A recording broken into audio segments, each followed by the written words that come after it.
What's up YouTube, Kanye back here again for another video. Today I'm going to show you to create desktop shortcuts in Mozilla Firefox. Without further ado, get into it. Alright, so here we are on our Windows 11 desktop. All you got to do is open up Firefox.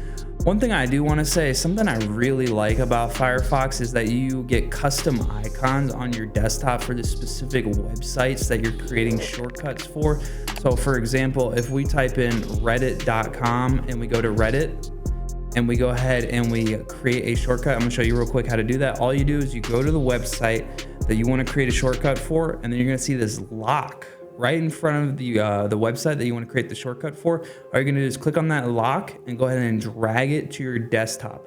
And then as you can see, I now have a shortcut for reddit.com, and then I have a little custom little Reddit logo too. Let's create another one just to show you guys what I mean.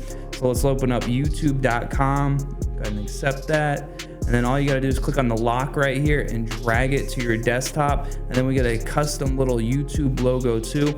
Other browsers do not do that. They use the custom Microsoft Edge logo or the Google Chrome logo. They don't give you website specific icons, but that's how you create a shortcut in Mozilla Firefox. If you have any questions, comments, or concerns, drop them down in the comment section, and then make sure you like and subscribe, and don't forget to take it easy.